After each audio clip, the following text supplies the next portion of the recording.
여러분 한 주간 어떠셨어요? 평안하셨나요? 네. 잘 지내셨나요? 한 주간? 네.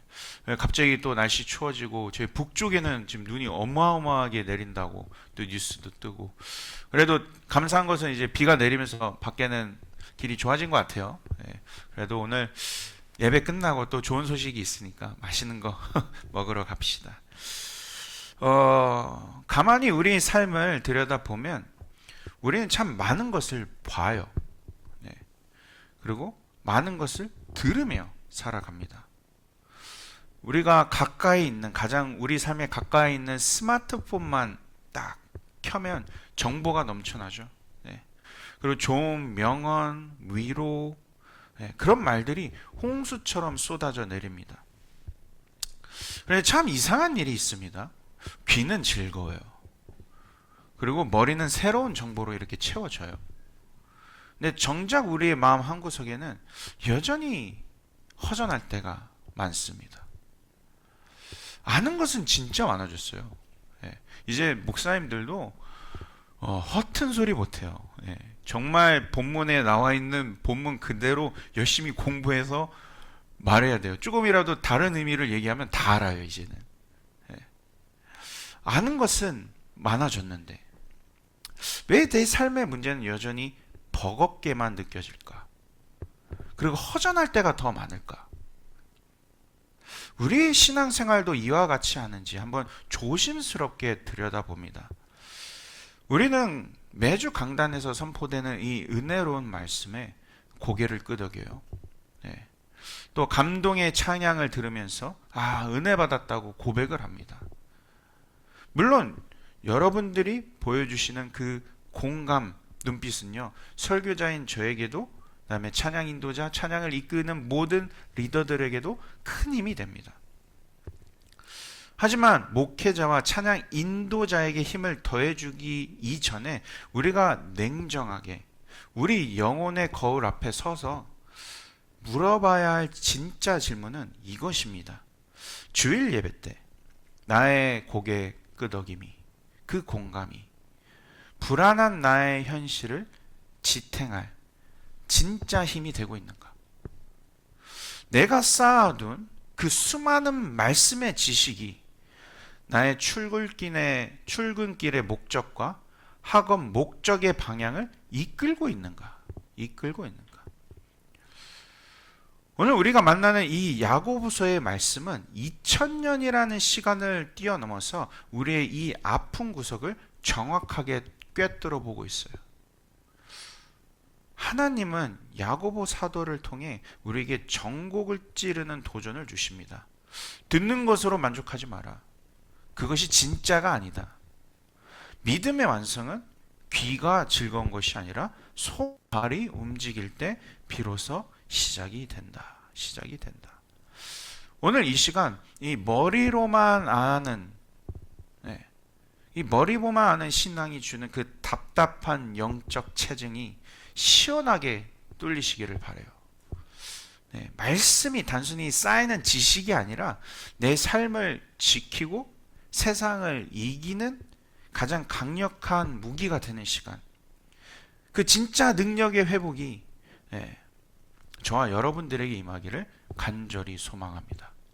먼저 본문 22절에서 야고보는 아주 간절하면서도 우리의 허를 찌르는 이 날카로운 목소리로 말하고 있습니다.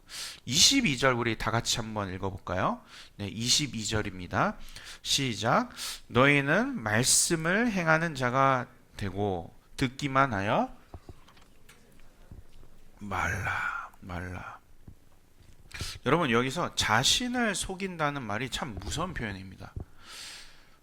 헬라어 원어로 엄청 길어요. 근데 외울 필요는 없습니다. 팔랄로기조메노이라는 단어인데요. 이 단어는 한국말로 우리의 말로 쉽게 번역하자면 계산을 잘못했다는 뜻이에요. 계산을 잘못했다.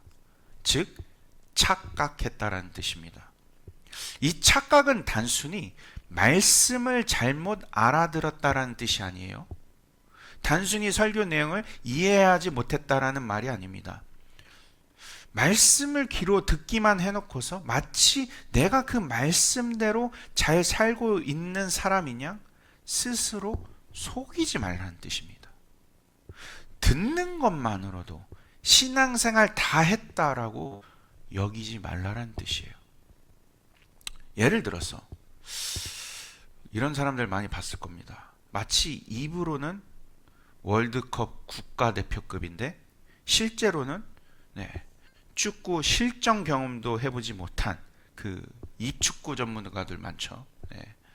TV로 영국 프리미어리그 그 축구 경기 보면서 전술 분석하고 국가대표 선수가 실수하면 저기선 저렇게 찼어야지 하며 훈수도 둡니다.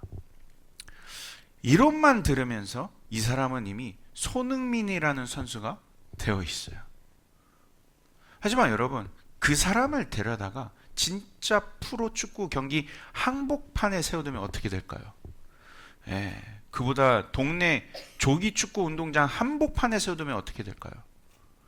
아마 5분은 제대로 뛸까? 3분도 안 돼서 숨이 턱까지 차오르고 공 한 번 제대로 못 차보고 다리에 쥐가 나서 쓰러질 수도 있습니다. 보는 것과 뛰는 것은 차원이 다른 문제이기 때문입니다. 우리의 신앙도 이런 치명적인 착각이 있어요. 삶의 현장에서 부딪히는 실전 경험은 전무합니다. 말씀대로 나를 깎고 내 자아를 쳐서 복종시키는 이 피나는 훈련도 없어요. 근데 귀는 높아졌어요. 웬만한 유명한 설교 다 설교했습니다. 머리로는 이 성경 지식이 목사님 못지 않습니다. 교회 문제점도 누구보다 잘 보입니다. 그래서 결론을 내려요. 난 참 믿음이 좋구나. 난 믿음이 좋구나. 이것이야말로 가장 무서운 착각입니다. 그래서 야고보가 단호하게 이야기하는 거예요. 관중석에서 경기를 보는 것만으로 결코 선수가 될 수 없습니다. 없습니다. 그건 당신의 착각입니다.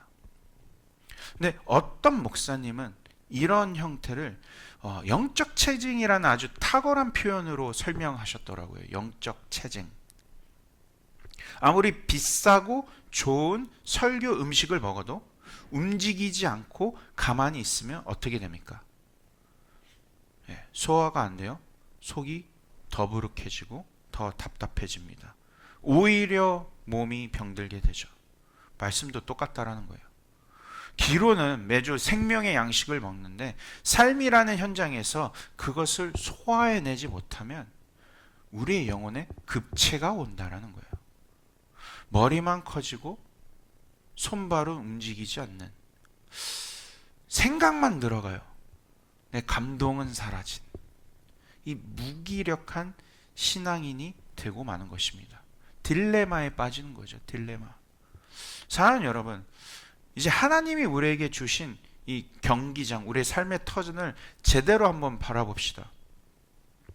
하나님께서 우리를 하나님의 백성으로 스카우트 하신 이유는 유니폼을 입고 벤치에 앉아 남들이 뛰는 걸 구경하라고 부르신 게 절대 아니에요. 절대 아니에요. 하나님은 우리가 벤치에 앉아 입으로만 전략을 논하는 이 만년 후보 선수로 남는 것을 원치 않으십니다. 하나님께서 진짜 원하시는 모습은 주전 선수예요. 주전 선수, 키 플레이어. 그렇다면 믿음의 주전 선수는 누구를 말하는 것일까요? 이거는 세상과는 좀 다른 것 같아요. 단순히 능력이 뛰어난 사람을 말하는 것이 절대 아니죠. 말씀이라는 심장을 가지고 내 삶이라는 이 치열한 필드 위를 땀 흘려 뛰어다니는 사람. 땀 흘려 뛰어다니는 사람. 때로는 넘어져요. 숨이 턱 끝까지 차올라 어떻게 해야 할지 모르겠어요. 경기장 한복판에서 말씀대로 그런데 부딪혀봐요. 한번 깨어져도 보고 넘어져도 보고 패배한 것 같이 보여요. 하지만 끝까지 포기하지 않고 승리를 향해 달리는 사람. 그래서 그의 삶에는 연약함이라는 먼지가 묻어 있지만 최선이라는 한계에 부딪혀 거친 소리를 내는 사람, 바로 그런 사람이 하나님이 찾으시는 주전 선수입니다. 혹시 마음속으로 저는 의지가 약해요 목사님 라고 생각하시나요? 아니에요. 여러분 안에 성령님 계시잖아요. 그거 가지고 하는 거예요. 그게 에너지예요. 네. 내 능력, 내 배터리가 에너지가 아닙니다. 그분이 말씀으로 숨 쉴 수 있는 따뜻한 공기를 주시고 뛸 에너지를 주십니다. 이제 그만 편안한 후보 선수라는 타이틀 버리고 벤치에서 일어났으면 좋겠어요. 그리고 진짜 승부가 펼쳐지는 나의 가정, 나의 직장, 그리고 나의 학교라는 삶의 필드로 힘차게 나아가시는 저와 여러분들이 되시기를 진짜 간절히 소망합니다. 그렇다면 말씀을 듣고도 움직이지 않는 사람은 구체적으로 어떤 모습일까요? 야고보는 아주 흥미로운 거울의 비유를 듭니다. 거울의 비유. 23절, 24절. 네. 이어서 우리 한번 한 목소리로 읽어볼까요? 시작. 누구든지 말씀을 듣고 행하지 아니하면 그는 거울로 자기의 생긴 얼굴을 보는 사람 같아서 제 자신을 보고 가서 그 모습이 어떠했는지를 곧 잊어버리거니와. 말씀을 듣고도 행하지 않는 사람을 어떻게 표현하고 있어요? 거울로 자기 얼굴을 보고 가서 금방 잊어버리는 사람과 같다. 이 비유를 이해하려면 그 당시에 좀 역사를 좀 우리가 알아야 합니다. 1세기 당시의 거울은요, 지금처럼 이 깨끗한 유리가 아니었습니다. 청동이나 금속을 아주 매끄럽게 닦아서 만든 이 희미한 거울이었어요. 그래서 얼굴에 뭔가 묻었는지 확인하려면 대충 봐서는 안 돼요. 네. 거울에 얼굴을 이렇게 바싹 대고 아주 자세히 들여봐야 합니다. 자, 상상해 볼까요? 보통 저는 제 모습을 거울을 자주 보진 않고 제 와이프가 거울을 자주 보는데 어떤 사람이 거울을 뚫어져라 쳐다봅니다. 그리고 발견했어요. 얼굴에 얼룩이 있네. 입 주변에 또 무엇이 있네. 자신의 추한 모습을 분명히 봤습니다. 그런데 그 다음이 충격적이에요. 그냥 닦지도 않고 밖으로 나가버립니다. 그리고는 자기가 어떤 모습인지 까맣게 잊어버리고 사람을 만나고 다녀요. 얼마나 당황스럽고 안타까운 일입니까? 오늘 본문에 나오는 거울의 비유의 진짜 의미가 바로 이것이라는 거예요. 우리가 말씀을 듣거나 큐티할 때 마음이 비춰져요. 그리고 회개합니다. 주님, 제가 좀 요즘 이기적이었어요. 주님, 제가 요즘 누구를 미워하고 있었네요. 주님, 제 안에 하나님보다 더 중요시하는 무언가가 있었네요. 여러분, 이 찔림은 하나님이 주시는 선물입니다. 거울이 내 얼굴의 얼룩을 보여주는 이유는 나를 부끄럽게 하려는 것이 아니라 어서 씻고 예뻐져라, 이 뜻이 담긴 하나님의 선물이라는 거예요. 이 본문에서 말하는 거울의 목적은 발견이 아닙니다. 수정하라는 거예요. 수정. 다시 말해 거울의 존재의 이유는 내 얼굴의 더러움을 확인하는 진단이 아니라는 거예요. 깨끗하게 씻어내어 본래의 아름다움을 되찾는 회복을 말하고 있는 겁니다. 그러므로 여기서 수정이란, 회복이란 내 삶의 방향을 실체로 돌이키는 것이에요. 거울을 통해 내가 하나님보다 더 돈을 사랑하는 모습 있을 수 있죠. 때로는 너무 힘들다 보면. 하지만 그 모습을 보셨다면 수정은 이런 거겠죠. 그 돈의 주인이신 하나님이심을 내가 인정하고 이 시간 제가 다시 하나님께로 나아갑니다. 구체적인 변화의 모습의 자리로 나아가는 것이에요. 입술로만 짓는 회개가 아니라 손과 발이 움직여 삶의 자리를 뜯어 고치는 거룩한 수술. 이것이 지금 본문에서 말하는 거울의 목적, 수정, 회복입니다. 그런데 많은 분들이, 저도 그런 것 같아요, 여기서 많이 멈춰요. 아, 은혜 받았다, 내가 죄인이다, 그리고 마침표, 피리어드, 하고 성경책을 덮어버립니다. 그리고 문 밖을 나서는 순간 세상의 소리에 샥 휩쓸려서 내가 뭘 고쳐야 하는지 잊어버리는 거죠. 여러분, 정말로 우리가 거울 앞에 섰을 때 도망치지 않았으면 좋겠습니다. 말씀이 여러분들의 아픈 곳, 고쳐야 할 곳을 비추거든 용기를 내셨으면 좋겠어요. 차라리. 하나님, 제 모습이 이렇습니다. 부끄럽지만 고치고 싶습니다. 도와주세요. 근데 그 거울은 하나님과 나만 볼 수 있는 거울이잖아요. 다른 사람들은 못 봐요. 그 자리에서. 근데 용기가 없더라도, 할 수가 없더라도 하나님이 도와주신다라고 말씀을 통하여서 분명 약속하셨습니다. 우리가 몇 달 전에 읽은 히브리서 4장 15절, 16절 아마 기억하실 거예요.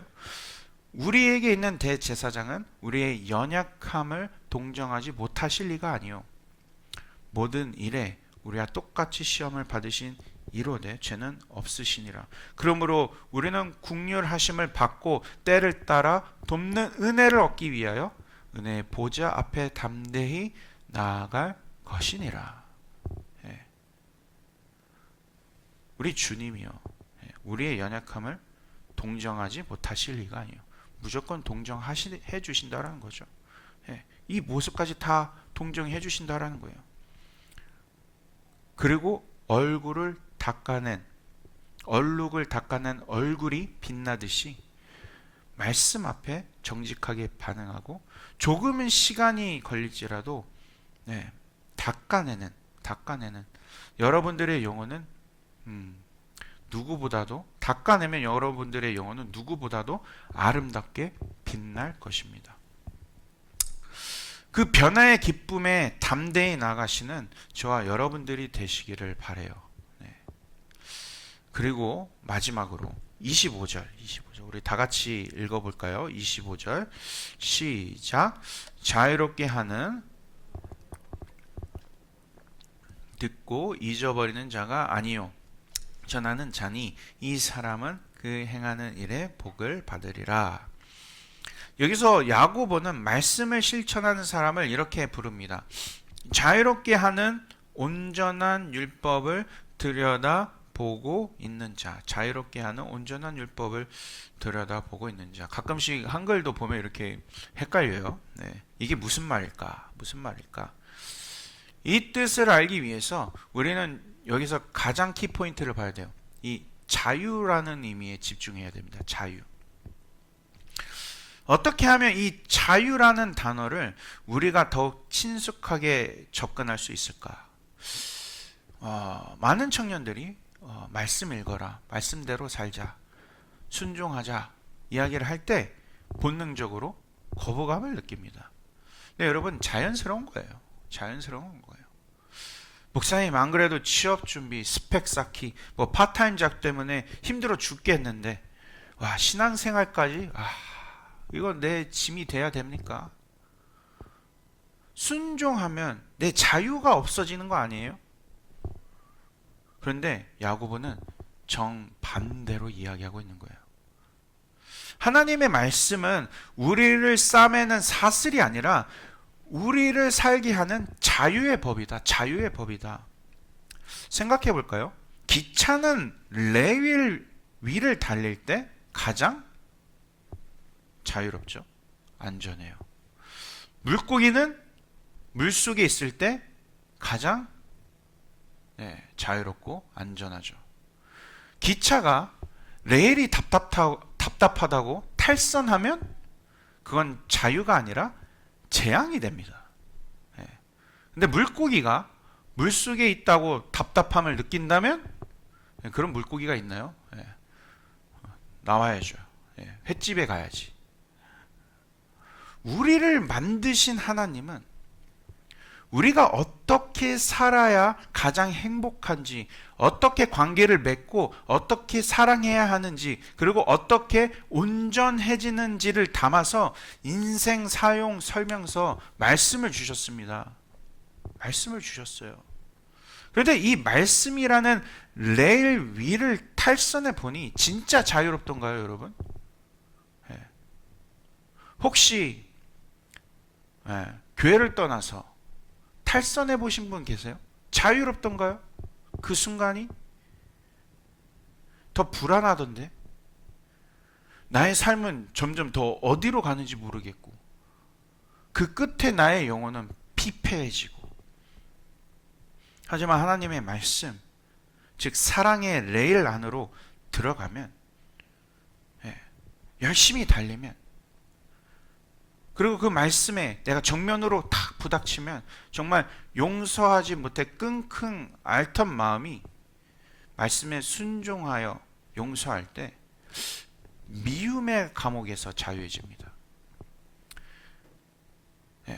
더 가려지고 아둥바둥하던 마음이 말씀에 순종하여 나눌 때 더 물질의 노예에서 자유해지죠.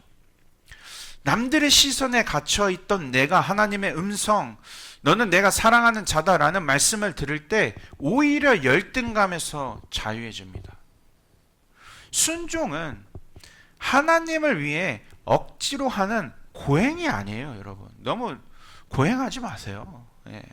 순종은 하나님이 여러분들에게 주신 진짜 자유를 누리는 열쇠입니다.